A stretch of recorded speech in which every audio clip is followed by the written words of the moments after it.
sekarang, mari kita lihat pula mengenai pengurusan harta pusaka. Pengurusan harta pusaka juga ialah salah satu daripada 6 elemen dalam perancangan kewangan. Mungkin anda memikirkan bahawa pengurusan harta pusaka ini tiada kaitan dengan anda kerana anda tidak mempunyai harta. Namun begitu, bagaimana pula dengan harta yang dimiliki oleh ibu bapa anda?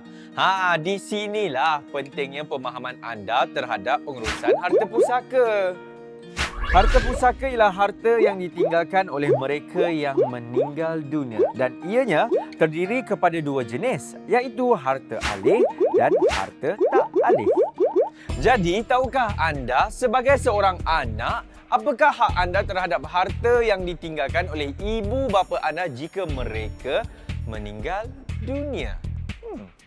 Telah banyak kes yang berlaku apabila anak-anak yang kehilangan ibu bapa sebelum 18 tahun tidak menerima hak mereka.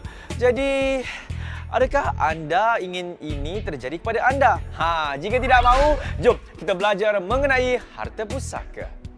Secara amnya, harta alih ialah harta yang boleh dialih dari satu tempat ke satu tempat yang lain.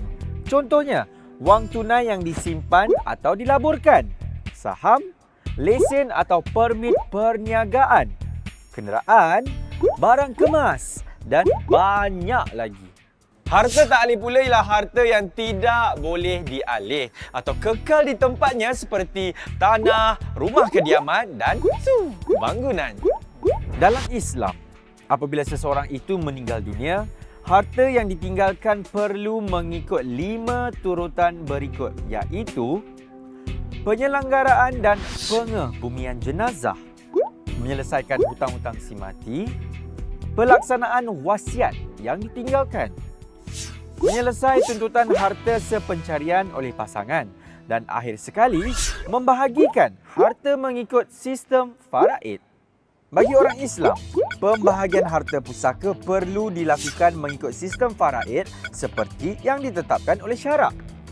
Bagi orang bukan Islam pula, pembahagian harta haruslah mengikuti Akta Pembahagian Harta 1958. Bagaimanapun, sekiranya ada persetujuan antara waris, pembahagian juga boleh dilakukan secara muafakat. Jadi, siapakah yang berhak sebenarnya terhadap harta yang ditinggalkan si mati?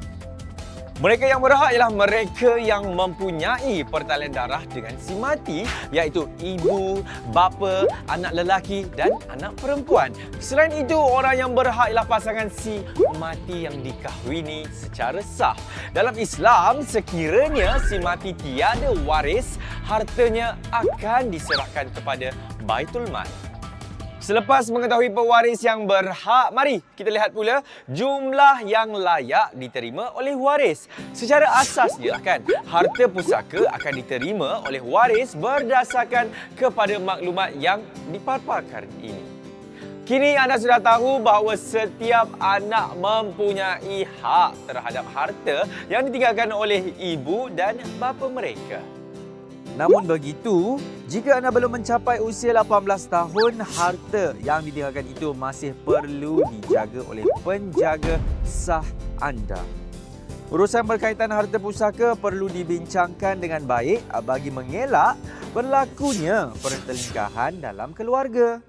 Maka sebab itulah apabila dewasa kelak anda perlu membuat perancangan harta pewarisan. Begitu juga ibu bapa anda. Mereka perlu mulakan dari sekarang. Bukan apa, sekadar peringatan, maut tidak mengenal usia. Selain faraid, instrumen perancangan harta pusaka yang dibenarkan dalam Islam termasuklah hibah, wasiat, amanah dan wakaf. Yang semuanya ini boleh dilakukan ketika pemilik masih hidup. Malah harta yang diwakafkan untuk menjadi surau contohnya akan menjadi sumber pahala walau selepas pemiliknya meninggal dunia.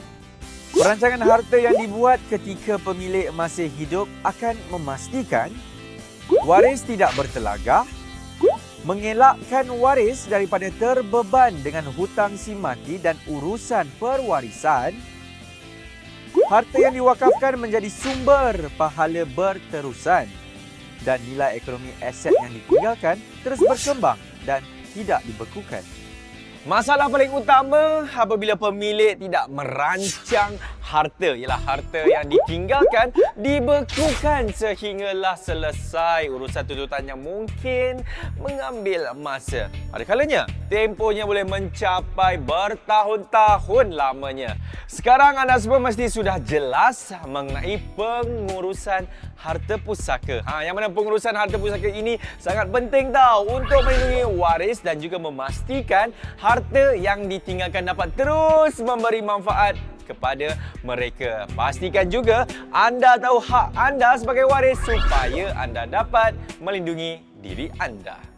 Sekian sahaja untuk seminar pelaburan 360 hari bertajuk Kenali Perlindungan Risiko Percukaian dan Harta Pusaka. Untuk modul-modul seminar pelaburan 360 hari yang lain, sila ke laman sesawang Amanah Saham Nasional Berhad. Terima kasih kerana meluangkan masa bersama kami di Ruang Maya anda.